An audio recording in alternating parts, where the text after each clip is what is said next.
दोस्तों, इंडिया और नेपाल के टाइज तो हिस्टोरिक हैं। नेपाल इंडिया के साथ 3 साइड से बॉर्डर शेयर करता है और एक साइड से 1389 किलोमीटर का बॉर्डर शेयर करता है तिब्बत के साथ। इन दोनों कंट्रीज के रिलेशंस तो आपस में इतने अच्छे हैं कि इंडिया और नेपाल के सिटीजन्स चाहे तो एक दूसरे की कंट्री में बिना किसी पासपोर्ट और बिना किसी वीजा के ट्रेवल कर सकते हैं और रह भी सकते हैं। नेपाल एक लैंडलॉक्ड कंट्री है और अपने ट्रेड पर्पसेस के लिए Nepal most of the time India पर ही डिपेंडेंट हुआ करता था। मगर पिछले कुछ समय से नेपाल में चाइना का इन्फ्लुएंस बढ़ता हुआ दिखाई दे रहा है, या फिर यूं कहें कि पिछले कुछ सालों से इंडिया और नेपाल के रिलेशंस भी खराब होते नजर आ रहे हैं, जिसका रीजन बॉर्डर डिस्प्यूट बताया जा रहा है। दोस्तों, कुछ समय पहले नेपाल ने एक ऐसी जगह को अपने नए मैप में शो किया था जिसको इंडिया क्लेम करता है कि वो उनका पार्ट है, और वो एरिया उत्तराखंड की ईस्टर्न मोस्ट टिप है। 300 स्क्वायर किलोमीटर में फैला ये एरिया, जिसके नॉर्थ में लिम्पियाधुरा, साउथ ईस्ट में लीपू लेक और साउथ वेस्ट में गुंजी सिचुएटेड है। दोस्तों, यही वो एरिया है जिसको लेकर इंडिया और नेपाल के बॉर्डर डिस्प्यूट हैं। अब एक्चुअल में ये एरिया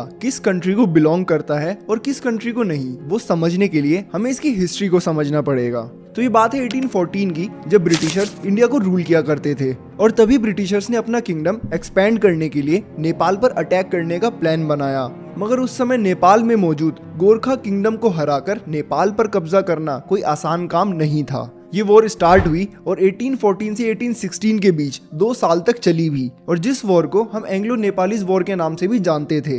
नेपाल पर कब्जा करना ब्रिटिशर्स का एक सपना ही रह गया, क्योंकि ब्रिटिशर्स का ये प्लान पूरी तरीके से फेल होता नजर आ रहा था, जिसकी वजह से इस वॉर को खत्म करने के लिए एक ट्रीटी साइन की गई जिसका नाम था द ट्रीटी ऑफ सोगुली। इस ट्रीटी के अकॉर्डिंग ये डिसाइड किया जाना था कि कितने एरिया को ब्रिटिशर्स कंट्रोल करेंगे और कितने एरिया को नेपाल कंट्रोल करेगा। इस ट्रीटी के अकॉर्डिंग नेपाल का सिक्किम और दार्जिलिंग वाला एरिया ब्रिटिशर्स के अंडर चला गया, और नेपाल के किंगडम को डिफाइन करने के लिए 2 रिवर्स की मदद ली गई। नेपाल की वेस्टर्न बाउंड्री डिफाइन करी गई महाकाली रिवर के अकॉर्डिंग, और ईस्टर्न बाउंड्री डिफाइन करी गई मेची रिवर के अकॉर्डिंग।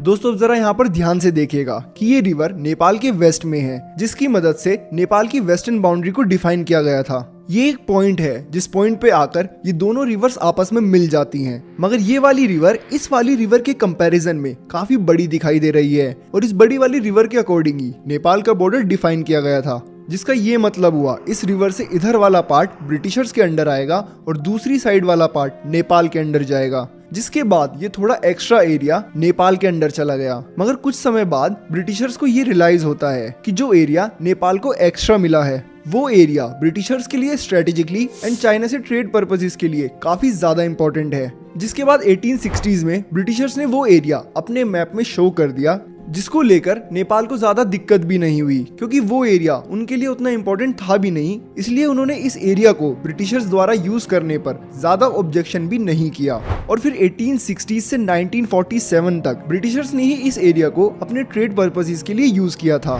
और उस समय जो नेपाल के मोनार्क्स थे उन्होंने इस एरिया को अपने ऑफिशियल मैप से बाहर ही शो किया था। और फिर 1960 में इंडिया चाइना की वॉर के दौरान इंडिया ने नेपाल के मोनार्क से परमिशन ली कि वो अपनी आर्मी को इस एरिया में तैनात करना चाहती है, बस सिक्योरिटी पर्पसेस के लिए, और नेपाल के मोनार्क्स ने उन्हें ये परमिशन भी दे दी थी। और तब से आज तक इंडियन आर्मी को ही उस एरिया में देखा जा सकता है। अब आप सोच रहे होंगे कि सब कुछ तो नॉर्मल चल रहा है, फिर आखिर ये बॉर्डर डिस्प्यूट की कहानी शुरू कैसे हुई? तो दोस्तों, बात कुछ ऐसी रही है कि सुगुली ट्रीटी के बाद ज्योग्राफिकली तो ये एरिया नेपाल के अंडर आता था, पर इस एरिया को कभी ब्रिटिशर्स ने यूज किया और कभी इंडियंस ने और कभी नेपाल के लोगों ने। मगर इस बॉर्डर डिस्प्यूट की असली कहानी शुरू होती है 1990 में, क्योंकि इस समय नेपाल में मोनार्की खत्म हो गई थी और नेपाल एक डेमोक्रेटिक कंट्री बन चुकी थी। जिसके बाद वहां के लोगों ने हिस्टोरिक मैप्स और डॉक्यूमेंट देखे और वहां के लोगों ने इस एरिया को इंडिया से वापस लेने की बात कही। ये डिस्प्यूट यूं ही चलता रहा और दोनों कंट्रीज इस डिस्प्यूट को सॉल्व करने में पूरी तरीके से असक्षम रही।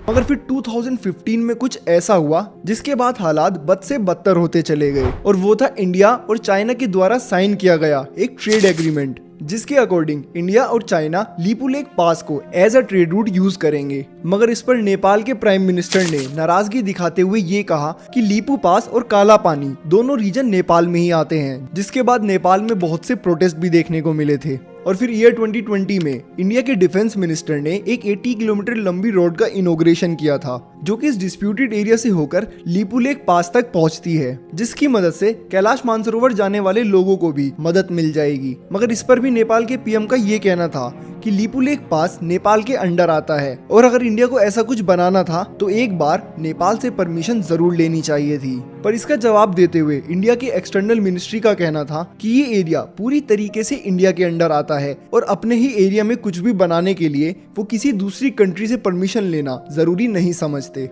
दोस्तों, इस डिस्प्यूट को लेकर नेपाल के लोगों का ये मानना है कि सुगुली ट्रीटी आखिरी ट्रीटी थी जिसमें दोनों साइड एक दूसरे से एग्री करती थी और सुगुली ट्रीटी के अकॉर्डिंग ये एरिया नेपाल के अंडर ही आता है।